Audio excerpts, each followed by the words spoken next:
Hi viewers, welcome to mister ஐவேக் channel. நான்கள் bakery வீடியோவில் திருமாணிக்கம்ங்கிற ஒரு தமிழ் படத்தோட ரிவ்யூ தான் பார்க்க போகிறோம். அதுக்கு முன்னாடி சேனல் சப்ஸ்கிரைப் பண்ணலையா, கீழே உள்ள ரெட்டில் சப்ஸ்கிரைப் பண்ண கிளிக் பண்ணுங்கள். கூடவே பெல் பட்டனையும் கிளிக் பண்ணுங்கள். அப்போ தான் நான் போடுற வீடியோ ஒன்று நோட்டிஃபிகேஷனாக வரும். அப்போ தான் எந்த வீடியோ மிஸ் பண்ணால் பார்க்கலாம். நீங்கள் நம்ம சேனலில் பார்க்குற முக்கால்வாசி பேர் சப்ஸ்கிரைப் பண்ணாமலே பார்த்துட்ருக்கீங்க. தயவுசெய்து சப்ஸ்கிரைப் பண்ணிவிட்டு வீடியோ பாருங்கள். திருமாணிக்கம் இந்த படத்தை நந்தா பெரியசாமி இயக்கியிருக்காரு. இந்த படம் ஒரு ட்ராமா சேனலில் எடுக்கப்பட்ட படம். இந்த படத்தில் சமுத்திரக்கனி, அனன்யா, பாரதி ராஜா, இளவரசு, தம்பி ராமையா இன்னும் படம் அடிச்சிருக்காங்க. இந்த படம் இப்போ தேட்டர் ரிலீஸ் ஆகிருக்கு. செக் பண்ணி பாருங்கள். இப்போ வாங்க இந்த படத்தோட கதை என்னன்னு பார்ப்போம். இந்த படத்தோடைய கதையை பார்த்தோம்னாக்க, படத்தில் சமுத்திரக்கனி ஒரு மிடில் கிளாஸ் லைஃப் வாழ்ந்துட்டு இருக்காரு. அவர் கேரளா பஸ் ஸ்டாண்டில் ஒரு லாட்டரி சீட் கடை வச்சுருக்காரு. அந்த கடைக்கு பாரதி ராஜா வந்து லாட்டரி சீட் வாங்குறதுக்காக வராரு. ஒரு 4 சீட் எடுக்க சொல்கிறாரு. எடுத்துகிட்டு காசு கொடுக்கலான்னு சொல்லிட்டு அவர் இடுப்பை பார்த்தாக்கா, அவர் இடுப்பு வெட்டிலேருந்து அவர் வச்சுருந்த 500 நோட்டு வந்து எங்கேயோ மிஸ் ஆயிடுது. அதனால் பாரதிராஜா என்ன சொல்கிறாருனாக்கா, இந்த லாட்டரி சீட்லாம் தனியாக எடுத்து வைங்க, நான் நாளைக்கு வந்து காசு கொடுத்துட்டு வாங்கிட்டு போகிறேன்னு சொல்லிட்டாரு. உடனே சமுத்திரக்கனி எடுத்து வைக்கிறாரு. அப்போன்னு பார்த்து அவர் எடுத்து வச்ச லாட்டரி சீட்டுக்கு 1.5 கோடி ரூபா பரிசு விழுது. சமுத்திரக்கனி என்ன சொல்கிறாருனாக்க, இந்த லாட்டரி சீட்டு வந்து பாரதிராஜாவுக்கு தான் போய் சேரணும், அவரை தேடி கண்டுபிடிச்சி இதை கொடுக்கணும்னு நினைக்கிறாரு. ஆனால் சமுத்திரக்கனியோட ஒய்ஃப் என்ன சொல்கிறாங்கனாக்க, இது வந்து நமக்கு உள்ள லாட்டரி சீட்டு, அவர் காசு கொடுத்து வாங்கினா தான் அவரோடது, அவர் காசே கொடுக்கலங்கும் போது அது நமக்கு தான். அந்த லாட்டரி சீட்டை எடுத்துகிட்டு வீட்டுக்கு வாங்க, நமக்கே ஏகப்பட்ட ஃபினான்ஷியல் பிரச்சனை இருக்குது அப்படின்னு சொல்கிறாங்க.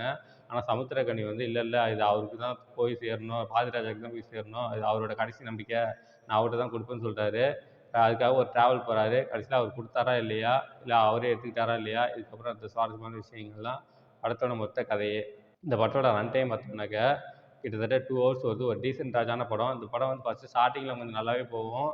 ஆனால் அதுக்கப்புறம் பார்த்தாக்க ஸ்லோவாக ஆரம்பிச்சிடும். இன்டர்வல் ட்விஸ்ட் வந்து ரொம்பவே நல்லா இருந்துச்சு. இன்டர்வல் சூப்பராக பண்ணியிருந்தாங்க. அதெல்லாம் பார்க்கும்போது ரொம்ப நல்லா இருந்துச்சு. அதுக்கப்புறம் படம் போக போக இன்டர்வலுக்கு அப்புறம் வந்து படம் வந்து ரொம்ப போர் அடிக்க ஆரம்பிச்சிருது. கிளைமேக்ஸ் வந்து ரொம்ப நல்லா வச்சுருந்தாங்க. சமுத்திரக்கனி வந்து சின்ன பிள்ளையில வந்து ஒரு திருடனா இருந்திருப்பார். அவரை வந்து நாசர் தான் வந்து நல்லபடியாக அவரை திருத்துவார். அதனால அப்பையிலேருந்து சமுத்திரக்கனி வந்து நேர்மையான வழியில் சம்பாதிக்கணும், உண்மையாக இருக்கணும் அப்படின்னு சொல்லுவார். அந்த ஃப்ளாஷ்பேக் பொசிஷன்ஸ்லாம் ரொம்பவே நல்லா இருந்துச்சு. ஸ்டார்டிங்கில் தான் இந்த படம் வந்து ஒரு ஒரு மணி நேரத்தில் 3/4 மணி நேரத்தில் இந்த படத்தை முடிச்சிருக்கலாம்.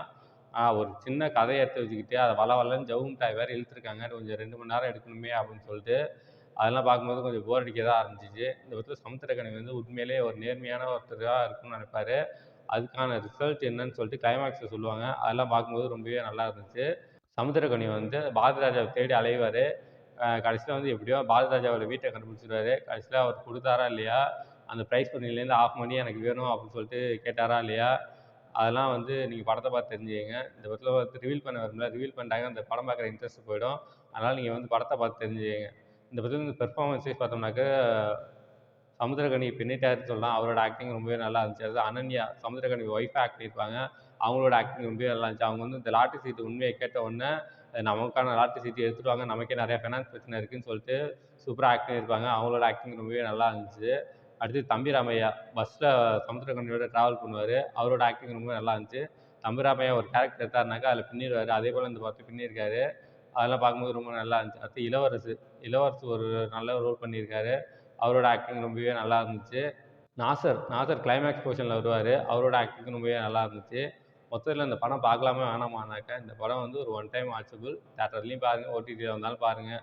அது உங்களோட விருப்பம். இந்த படத்தோட ரன் டைம் பார்த்தோம்னாக்கா 2 ஹவர்ஸ் வருது. First half slow, second half slow. மொத்தத்தில் இந்த படம் எப்படி இருக்குன்னா, இது ஒரு பிலோ ஆவரேஜ் படம். இந்த படத்துக்கு என்னோட மார்க் 5க்கு 2.5 தருவேன். இந்த படத்தில் எந்த விதமான அடல்ட் கண்டென்ட்டும் இல்லை. எல்லாம் ஃபேமிலியோட என்ஜாய் பண்ணலாம். ஓகே, இதோட வீடியோ முடிச்சுக்கிறேன். இந்த வீடியோ பிடிச்சிருந்தா லைக் பண்ணுங்கள், கமெண்ட் பண்ணுங்கள், உங்கள் ஃப்ரெண்ட்ஸுக்கு ஷேர் பண்ணுங்கள். இன்னும் சில சப்ஸ்கிரைப் பண்ணலையா, கீழே உள்ள ரெட்டில் சப்ஸ்கிரைப் பண்ண கிளிக் பண்ணுங்கள். கூடவே பெல் பட்டனையும் கிளிக் பண்ணுங்கள். அப்போ தான் நான் போடுற வீடியோ நோட்டிஃபிகேஷனாக வரும். அப்போ தான் இந்த வீடியோ மிஸ் பண்ணால் பார்க்கலாம். நீங்கள் கீழே டிஸ்கிரிப்ஷனில் சோஷியல் மீடியா லிங்க்ஸ்லாம் கொடுத்துருக்கேன். லைக் பண்ணுங்கள், கமெண்ட் பண்ணுங்கள், ஃபாலோ பண்ணுங்கள். தேங்க்ஸ் ஃபார் வாட்சிங்.